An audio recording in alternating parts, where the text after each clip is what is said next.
टूटा हुआ गुंबद कहता है, टूटा हुआ गुंबद कहता है, टूटा हुआ मीनार यही और अदालत का कहता है, टूटा हुआ मेयार यही और अदालत का कहता है, टूटा हुआ मेयार यही। अदल का चेहरा धुआं धुआं है, अदल का चेहरा धुआं धुआं है, आखिर क्यों शफाफ नहीं। तुम इसको इंसाफ कहोगे लेकिन ये इंसाफ नहीं, इसको इंसाफ कहोगे। ऐसा माहौल पूरे हिंदुस्तान में बनाया गया कि अगर आपने एक लफ्ज बोल दिया उस फैसले पर तो पता चलता था कि आप जिस इलाके में हैं ये तो फिलहाल महफूज है। हमारे यहाँ दिल्ली और तमाम सूबों में तो यह था कि FIR हो जाते थे, पुलिस आ जाती थी, लेकिन उस वक्त में भी मैंने हिम्मत करके जो आपके दिल की बात थी उसे लफ्जों में पिरोने की कोशिश करी। और जब एक मुकर्रर किया अदालत ने कि इतनी एकड़ जमीन जो है वो दे दी जाए उसके बदले में, तो मुझे लगा इसका तो कोई बदला नहीं हो सकता, जो सितम हम पे ढाया गया है उसका तो कोई बदला हो ही नहीं सकता तारीख में। तब मैंने 4 मिसरे कहते के ऐ मेरे हमनशी तुम ही रख लो, ऐ मेरे हमनशी तुम ही रख लो, मेरा टूटा यकीन तुम ही रख लो, मेरा टूटा यकीन तुम ही रख लो। हमने खैरात तो न मांगी थी, हमने खैरात तो न मांगी थी, 5 एकड़ जमीन तुम्हीं रख लो, 5 एकड़ जमीन तुम्हीं रख लो, मेरा टूटा यकीन तुम्हीं रख लो। और मेरा ईमान, मेरा यकीन, मेरे जज्बे इन मिसरों में बोलते हैं कि मुंसिफों से कहां भला होगा।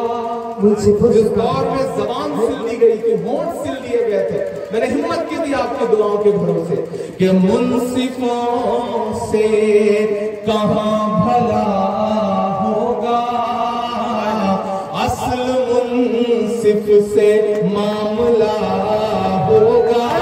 क्या बात है।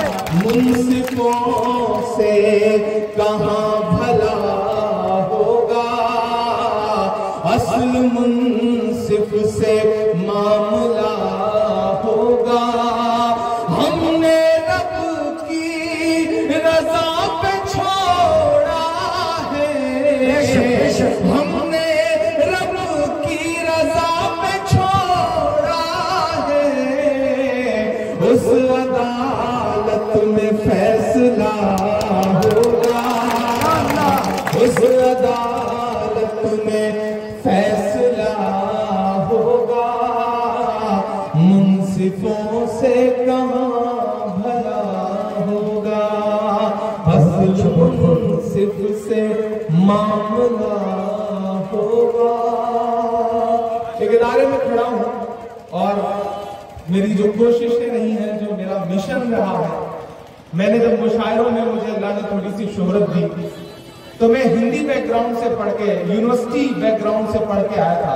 मेरा मदरसों में तालीम का कोई सिलसिला नहीं था, लेकिन जब मैं मुशायरे में आया तो मुझे लगा कि वो मुशायरे जो पूरी पूरी रात हजारों हजार भीड़ बैठ के सुनती है और हमारा शायर माइक पे आता है और लबो रुखसार जुल्फ आंचल और ओढ़नी और दुपट्टे पे अशार सुना करके पूरी रात मुशायरा खत्म हो जाता है। वहां से बात नहीं होती, मुद्दों पर बात नहीं होती, तो मैंने आपकी दुआओं के भरोसे उन मुशायरों में मदरसों पे बात करनी शुरू की, आपके मुद्दों पे बात करनी शुरू की, आप पर होने वाले जुल्म और सितम के खिलाफ आवाज उठाने की हिम्मत दिखाई और तालीम पर बात करने की शुरुआत की। और उसी शुरुआत का नतीजा यह रहा कि अल्लाह ने मुझे आप तक पहुंचाया, आपकी दुआओं तक पहुंचाया। मैं एक इदारे में खड़ा हूँ, मेरी जिम्मेदारी बनती है कि मैं तालीम के हवाले से कुछ आपसे गुफ्तगू कर लूं। शेर शायरी को फिर किसी मुशायरे में सुना दूं। ये गजल में शेर आपको सुनाता हूं कि वक्त की ये जरूरत समझ लो, बिन पढ़े अब गुजारा नहीं है। बहुत अच्छा, बहुत अच्छा। बहुत जिम्मेदारी से ये गजल के कुछ शेर मैं आपको सुनाता हूँ कि वक्त की ये जरूरत समझ लो, बिन पढ़े अब गुजारा नहीं है। वक्त की ये जरूरत समझ लो, बिन पढ़े अब गुजारा नहीं है। कोई रहनुमा ना हुकूमत, कोई भी अब तुम्हारा नहीं है। कोई रहनुमा ना हुकूमत, कोई भी तुम्हारा नहीं है। जिंदाबाद जिंदाबाद। और बतला लफ्ज़ इक़रा की यारो, जिसके कुरान की हो रही हो। तमाम बुजुर्गाने दीन यहाँ बैठे हैं, मैं यहाँ खड़ा होकर के ये शेर पढ़ रहा हूँ कि इब्तिदा लफ्ज़ इक़रा से यारो, जिसके कुरान की हो रही हो। इब्तिदा लफ्ज़ इक़रा से यारो, जिसके कुरान की हो रही हो। कौम ऐसी भी रह जाए जाहिल, ये खुदा को गवारा नहीं है। कौम ऐसी भी रह जाए जाहिल, ये खुदा को गवारा नहीं है।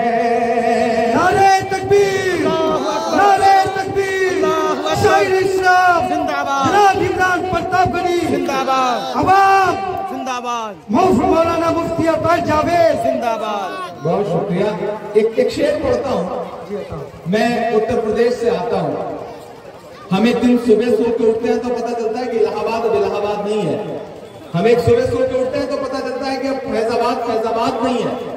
हम एक सुबह सो के उठते हैं तो ये बताया जाता है कि फला स्टेशन अब फला स्टेशन नहीं है। ऐसे में मैं अपनी कौम के नौजवानों के सामने खड़ा होकर के ये शेर पढ़ रहा हूँ कि तुम पढ़ो और पढ़ कर लिखो सब, बहुत अच्छा, वरना तारीख बदली मिलेगी।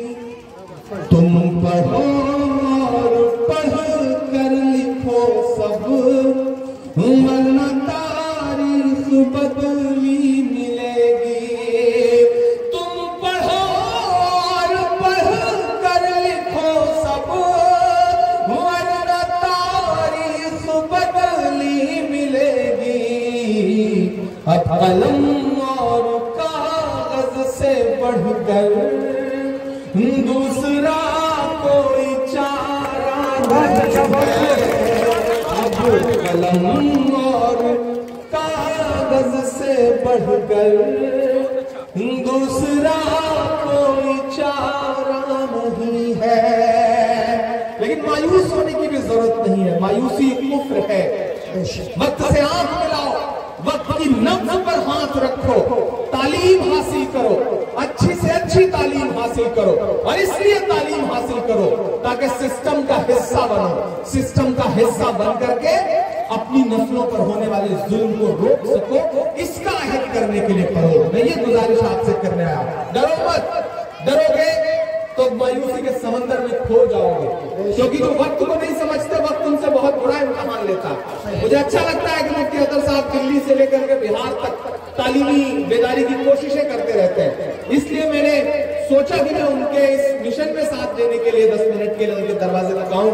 और मैं यहाँ आके कहता हूं कि मुझे अच्छा लग रहा है कि चंद लोग हैं जो तालीम के हिसाब से, तालीम की नजाकत को समझते हुए वक्त की नब्ज पकड़ रहे हैं, वरना जो वक्त को नहीं समझते वक्त उन्हें डुबा देता है। जिन अंग्रेजों की हुकूमत में कभी सूरज नहीं डूबता था दुनिया में, किसी न किसी खित्ते में सूरज निकला रहता था जहां उनकी हुकूमत थी, लेकिन वो शायद वक्त को नहीं समझ सके तो आज उनके राजाओं के कपड़े बैंडबाजे वाले पहनते हैं। वक्त बहुत बुरा इम्तिहान होता है। वक्त की नब्ज से हाथ मिलाइए और वक्त के साथ चलिए और डरिए मत। मायूसी कुफ्र है। तभी तो मैं आला ऐलान दिल्ली के हुक्मरानों की छाती पे खड़ा होकर के कहता रहता हूं कि वक्त के हाकिमों बादशाहों सुनो, जुल्म की फौज के सरबराहों सुनो, वक्त के हाकिमों बादशाहों सुनो, जुल्म की फौज के सरबराहों सुनो, कातिलों के सभी खैर ख्वाहों सुनो, ऐसी आसत के मगरूर शाहों सुनो, वक्त समझना डराने से डर जाएंगे। आपकी तरफ से पहुंचाता हूं दिल्ली की हुकूमत तक ये मिसरे। वक्त समझना डराने से डर जाएंगे, अब के सारी हदों से गुजर जाएंगे। समझना डराने से डर जाएंगे, अब के सारी हदों से गुजर जाएंगे। मौत के नाम का खौफ देता है क्यों, मौत के नाम का खौफ देता है क्यों, मौत जिस रोज आएगी मर जाएंगे। डराने से डर जाएंगे। कानून लाए जाते हैं और ये कहा जाता है कि ये कानून तय करेगा, कागज का एक टुकड़ा तय करेगा कि हम हिंदुस्तानी हैं या नहीं है। बिल लेके आया जाता है। मैं बंद पढ़ता हूं इस कदम का साफ कि तुमको तारीख ने पहले समझाया था, पर तुम्हारी समझ में नहीं आया था। तुमको तारीख ने पहले समझाया था, पर तुम्हारी समझ में नहीं आया था। जैसा बिल लेके आए हो तुम शाह जी, जैसा बिल लेके आए हो तुम शाह जी, ऐसा बिल तो अबू जहल भी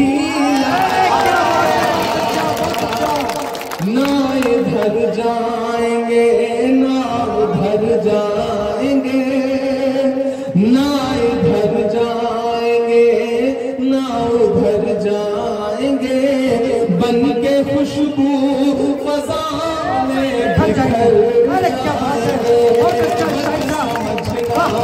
डराने से डर जाएंगे, अब के सारी हदों से गुजर जाएंगे। मौत के नाम का खौफ देता है क्यों, मौत जिस रोज आएगी मर जाएंगे। और आपकी दुआओं से अपना दामन भर के विदा लेता हूँ जी। इंशाल्लाह उम्मीद करता हूँ कि अगले साल ये इदारा बेहतरीन तरीके से बनने की शुरुआत हो सके इसके। और मैं मुफ्ती अख्तर साहब से वादा कर रहा हूँ, मैं कुछ बहुत बड़ा तो नहीं, अल्लाह ने जो कुछ मुझे नवाजा है उसमें से आप जब भी यहाँ कुछ कंस्ट्रक्शन शुरू करेंगे इदारे के लिए, आप दिल्ली आकर मुलाकात करिएगा। मैं इंशाल्लाह कोशिश करूंगा कि एक आध कमरा या एक आध हॉल में अपनी तरफ से यहाँ बनवा सकूँ। बहुत अच्छा। वो लोग जो ये कह रहे हैं कि हम तय करेंगे कि हिंदुस्तान में कौन रहेगा कौन नहीं रहेगा, हम तय करेंगे। हम तो उनसे कहते हैं कि फिरौन की है, नमरूद की है, फिरौन की है, नमरूद की है, फूलों से जंग बारूद की है। इस बार तो डरना नामुमकिन, इस बार तो बात वजूद की है। ये हमने ज़मज़म दिया, आबे गंगा दिया, हमसे सवाल पूछा जा रहा है, हमसे कागज मांगा जा रहा है। ये कहा जा रहा है कि कागज का टुकड़ा दिखाओ तब तय होगी कि तुम्हारी वतन परस्ती है या नहीं है। अरे मैं उनसे कहना चाहता हूँ वक्त के हुक्मरानों से, क्या तुम हमारी वतन परस्ती देखना चाहते हो? हमारी वतन परस्ती उन आंसू के दो बूंद कतरों में है जब मोहम्मद सिराज ऑस्ट्रेलिया में इंडिया की तरफ से मैच खेल रहा होता है और उसे खबर मिलती है कि उसके वालिद का इंतकाल हो चुका है और उसे जनाजे में शामिल होना है। लेकिन कोरोना की वजह से वो कहता है कि नहीं, अगर मैं गया तो वापस नहीं लौट पाऊंगा और हिंदुस्तान हार जाएगा।